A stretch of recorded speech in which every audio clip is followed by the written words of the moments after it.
I stand here clothed in the spirit of the battles of Adwa, conscious that it was that battle within 24 hours that shook the confidence of the powers of Europe, but inspired the people of Africa and the children of the African diaspora that good would prevail over evil and light over darkness, but only in the context of our unity. I stand here conscious that it was that battle that forged the beginnings of Pan-Africanism that eventually led to the movement for independence and the destruction of the colonial powers to give us not full development and power, but the first steps of political independence. I stand here conscious and buffeted by the dreams and works of the great Pan-African pioneers, and conscious that as a children of the Caribbean, we have long dreamt for the moment of unity with our brothers and sisters of Africa, a division that was secured by those whose success and survival depended on separation of us rather than on the ability for us to act as one common people.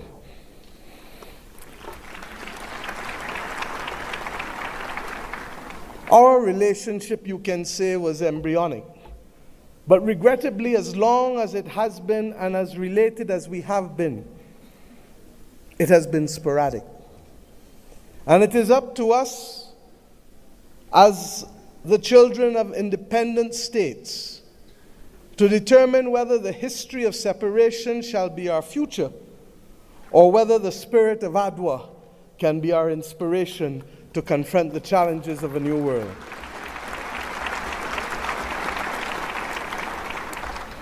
Yes, I stand here as a daughter of Africa.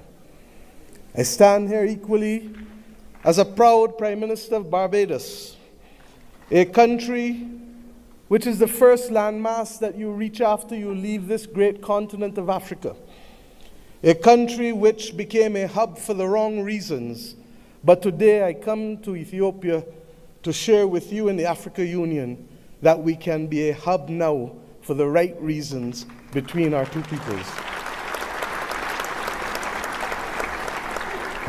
I stand here as the proud chairman of CARICOM, the Caribbean community, recognizing that as a member of the 6th region of Africa, we have come to reclaim our Atlantic destiny.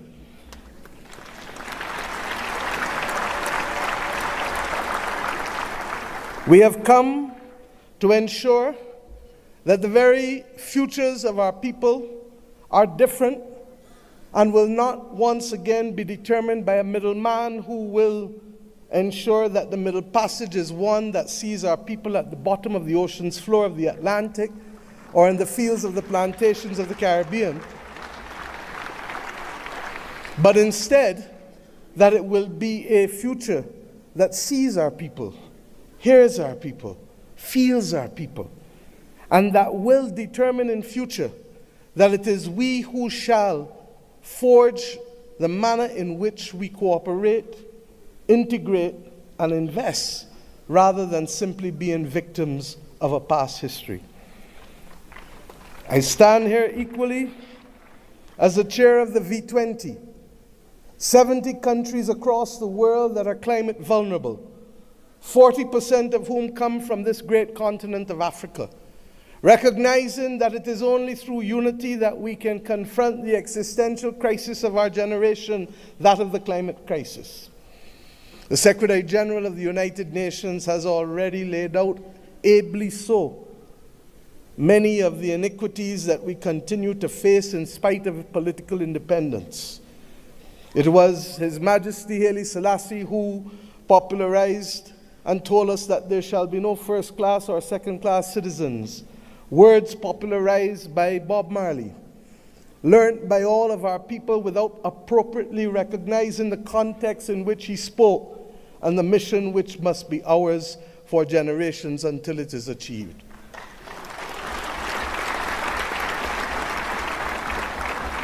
He told us that there would be war if there were first-class and second-class citizens. He told us that there would be war if the color of our skin was more significant than the color of our eyes.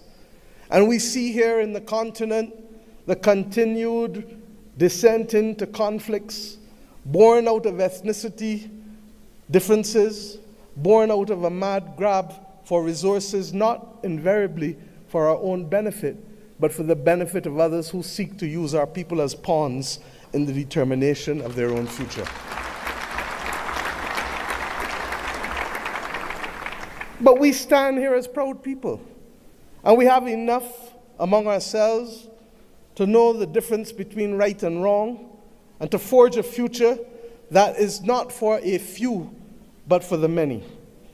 Indeed, as the world confronts the climate crisis, it is the poorest of the poor who remain the most vulnerable to floods and droughts and hurricanes.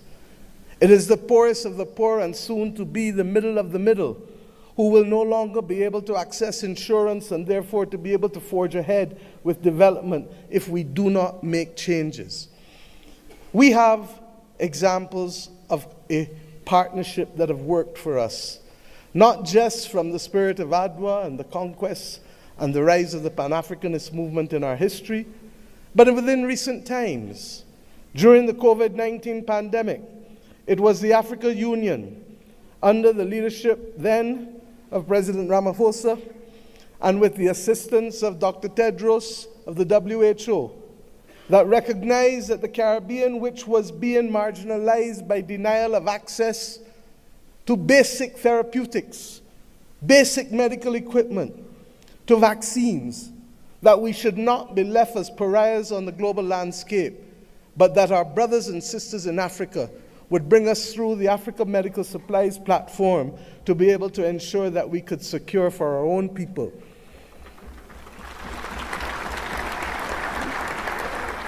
It was with the solidarity of many of you in the African Union that the Bridgetown Initiative has been able to take root and to make a case for a more modern and a fairer system that allows us to be able to access finance and to be able to put in place measures that allow us to be able to pause our repayment of debt during the period of necessity for rebuilding after horrific climatic events. We have seen how partnership helps us. We do not need any more evidence. What is required of us is to lead the way to peace, to prosperity, and to justice. And the reparations which we call for the international community to be able to recognize, first and foremost, with that which we ask from each of our children: say sorry. Say sorry, and mean it.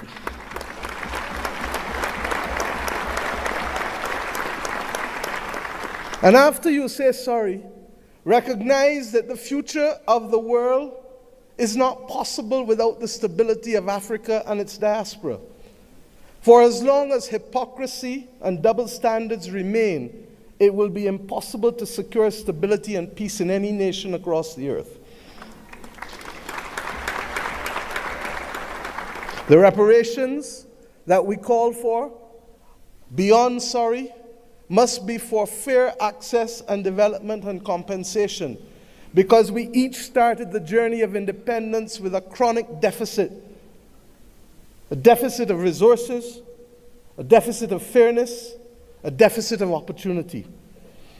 And it is up to us, many of us in the second and third generation of independence, to be able to frame out fairly in a mature conversation what those reparations must look like if we are to attain justice and to inspire the young people of this world that good must always prevail over evil.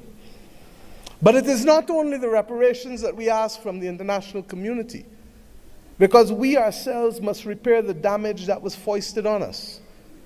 The notion that transit visas, begging for them, must be the lot of our people in order to move across this world cannot be something that gives us satisfaction.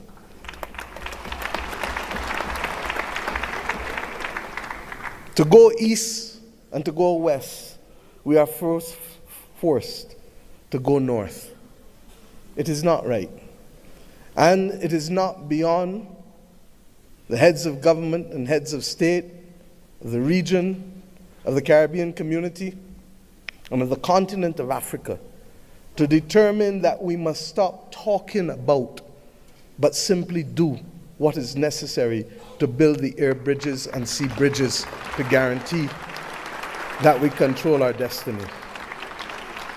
I ask us to reflect on this because it is this simple act, apart from our music and our culture and our food, that will guarantee that it is not simply heads of government and heads of state that will meet in Accra or Bridgetown, but it is ordinary people who will be able to trade and to move from the closest point of Dakar to the closest point of Bridgetown, to be able to open up the opportunities that technically ought to be available not just simply through the Africa Free Trade Area or the CARICOM single market and economy, but through the combined opportunities provided by both. I ask us equally to recognize that in an era where AI is threatening to redefine what humanity can do and even if we can survive, that it is not ours to be the victims once again of technology as we were with gunpowder, but it is for us to help shape the future of the world, because more often than not it is Africa and its people who have brought the humanizing forces to bear on civilization. And if we are to be the cradle of civilization, then we are to be the protectors of people and planet, of humanity, as we go forward. And some watching on may say, how? And I say, how not?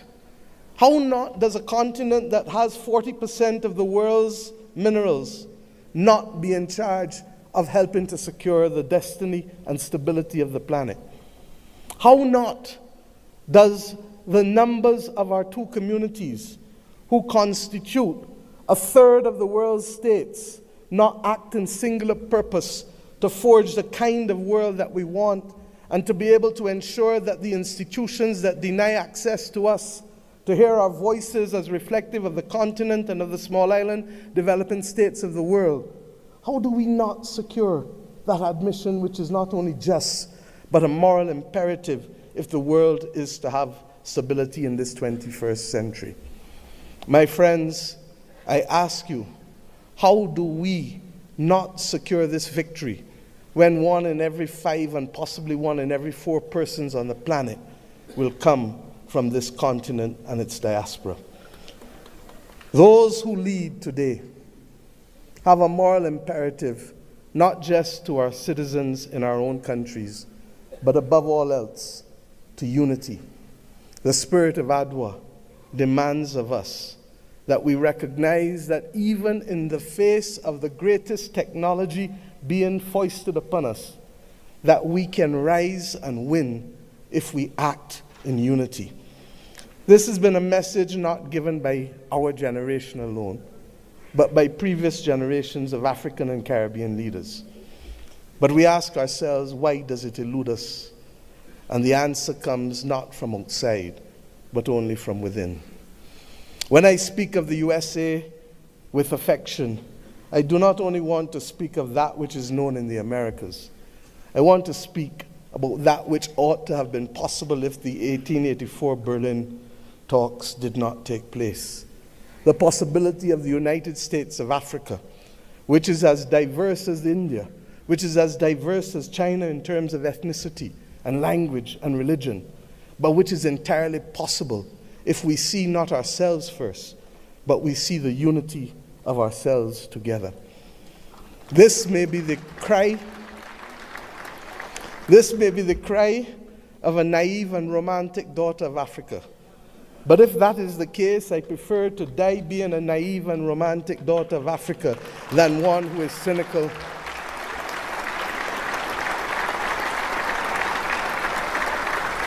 and one who is daunted by the actions and power of others.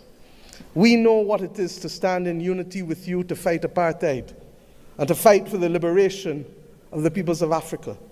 For when President Castro stood to send people from his own country to Southern Africa to free your people, it was in my own country that the planes refueled, ensuring that that battle was possible.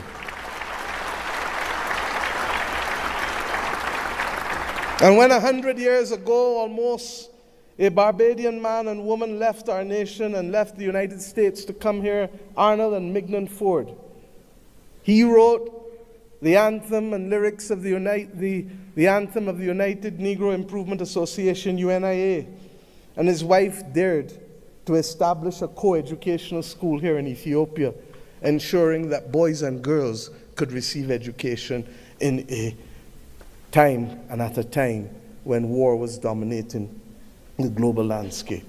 They chose to see light rather than darkness. I ask us today, in tangible terms, that will allow our people to travel, that will allow us to pool our investments to ensure that the people of Africa not be denied the electricity that is so necessary as a platform for participation in the new world.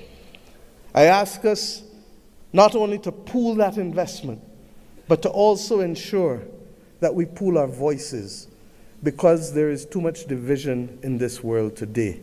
There is too much war and there is too much conflict. And we know what precipitates and causes that.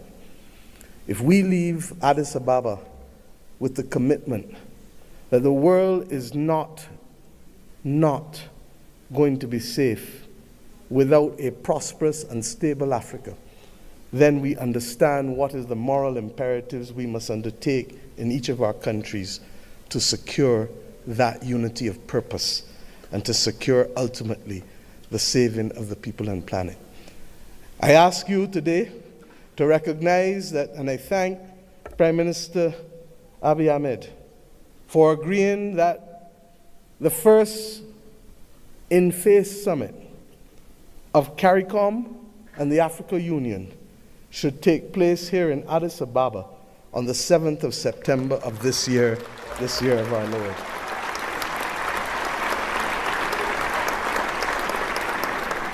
By that simple act, we build on the inaugural summit which took place virtually in 2021.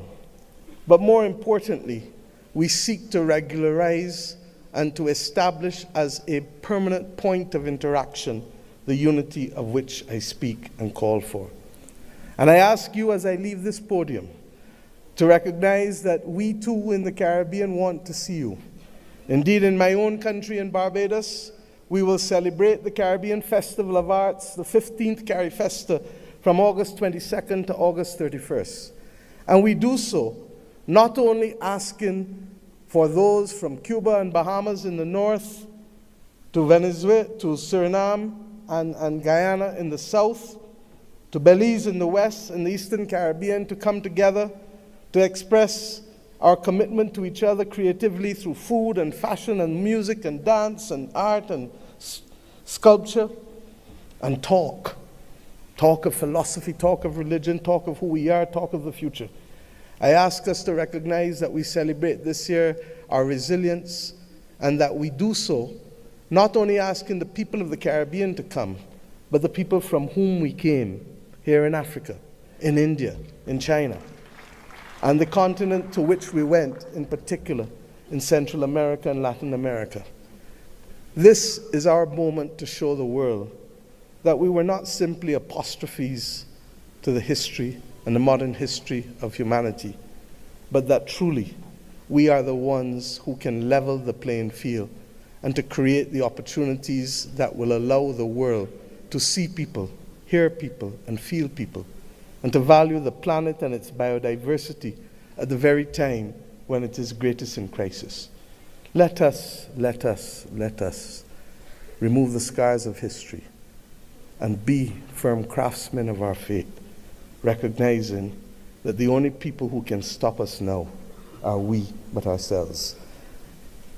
We have to emancipate ourselves from mental slavery and to build the future that our people want of us and to give them that pride that is theirs. And we must do so in the spirit and with the results of ADWA. Thank you. Hi guys, welcome back once again to my YouTube channel. I really hope you have watched the full clip of Mottley. And one thing I really know about Mottley, the Prime Minister of Barbados, first of all, Barbados should be very happy to have a PM like Mottley. The PM of Barbados, Mottley, she's known for fighting for the rights of black people. She's known for fighting for all the red people that are living in Caribbean. Not only in Caribbean but also in Africa, because of late we have all seen Mottley. She is visiting Africa a lot because she believes in the Caribbean there's a lot of black people, and Africa is the motherland of black people. We all know during the early slave trade a lot of black people were taken from Africa through slave, and they were taken from these western countries and some to Caribbean. This is the reason why Mottley, she's known for fighting for the right of black people, and she really came out and she's warning these western countries for treating other countries bad, especially those puppet leaders that they really obey these western countries, whereby you can find some countries in Caribbean or Africa, they are going to these western countries borrowing a lot of money so that at least they can improve the infrastructure, whereby when they are being given this money, the people who are being suffering, or the people who will see a very hard time are the local people of that country, because if a country can go and borrow a large amount of money, it will increase the taxes in the country, will increase the standard of living in that country, will increase, so that at least the government can cope up, so at least they can be able to pay the loan. And Mottley, she has really came out and said that this western country should leave Caribbean alone and African alone, should leave Caribbean countries and African countries alone, because we all know there are some western countries that are going to, especially to Africa, because they know some African countries, they are so rich because they have minerals, they have oil, where they can mine. So these western countries, they can get their raw material so that they can at least improve the economy, especially in Caribbean and Africa. And this is the reason why we see there is a lot of, maybe say, white people that are investing in Africa and Caribbean a lot. There is a lot of Chinese that are investing in China. There is a lot of Chinese that are really investing in Africa and Caribbean. When it's come to Caribbean, look at a country like Jamaica. There is a lot of Chinese who are really investing in Jamaica, because they all know Jamaica is a very beautiful island, whereby if you go there and you invest, you can get a lot of money. And they all know a country like Jamaica, it's being visited by a lot of tourists, whereby if you go there and maybe you buy, there are some people in the Caribbean, even they are buying some beaches, public beaches in a country like Jamaica or in other Caribbean countries. They are buying even public beaches, whereby they know tourists, they are really visiting there a lot. And Mottley has really came out and said that he is condemning all the puppet leaders, not to fall in the trap of other Western countries, not to fall in that trap, because at this time this Africa and Caribbean, they should know how they can depend on themselves, not depending on other countries. It's been like 60 years of independence, but you still have to go and borrow some cash to other Western countries. Imagine 60 years of independence. How long will it take you to depend on yourself? There are some leaders who have been in power for more than like 10 years, but they haven't done anything for their countries. This is the reason why Mottley, she has really came out and she's condemning these leaders. She is telling some leaders should follow the footsteps of President Ibrahim Traoré of Burkina Faso. This young president, he has been in leadership for only 2 years, but he has really done a lot. He has done a lot he has really done a lot for his country, more than for those presidents that have been reign or that have been leading for their country for more than like 10 years. Ibrahim Traoré has really done a lot to his country, Burkina Faso. He has really made a lot of projects and it has really helped the people of Burkina Faso because they are he's just trying to improve the economy of Burkina Faso. A lot of people, they will be employed because of the things Ibrahim Traore is doing to his country. And Mottley is urging other leaders to copy, not to copy what President of Burkina Faso is really doing to his country people. Not to be just puppet leaders, not just to be greedy, to stop their government from being corrupt so that at least their country can run in a better way. We all know Caribbean and African, they are related in one way. There are black people in some Western countries in diaspora that they know their motherland is also Africa. And Mottley is really begging black people to unite together as one. Caribbean and Africa should unite. Yeah guys, Caribbean and Africa should unite because you all know Africa is the motherland of black people, and it's really high time these people should hug one another. We should unite one another. We should stop being jealous of one another because you all know the only race, imagine there are black people who are racist to other black people. They feel jealousy of other black people, but if you unite together as one like white people do or like Chinese do, and they support one another in anything they do. Look at how Chinese business, they support one another. Look at how white people, they support their business one another, but black people, they don't have unity. But when we all will have unity, we will prosper. We will be unstoppable and we will be unshakable because they all say if people they unite together as one, they are stronger. But if they have some grudges, they have some beef, black people, we should unite together as one. As PM of Barbados, she has really said, the PM of Barbados, Mottley, we should unite together as one so that at least we can be able to develop our own countries. We can be able to stabilize the economy of our own countries. We can be able not to depend on other these Western countries on many other things, like maybe borrowing them loans so that at least we can build our infrastructure, build good school and hospital. We can do those things on our own. So black people should unite together as one, and we should have great leaders like Mottley and Ibrahim Traore to all our African countries and Caribbean countries, the leaders that really know the will of their people, the leaders that really know what their people really want. So guys, let's all this message reach to all people, and if it was for the first time, don't forget to like this video, subscribe and share. Thank you so much for your time. May God bless you. One love.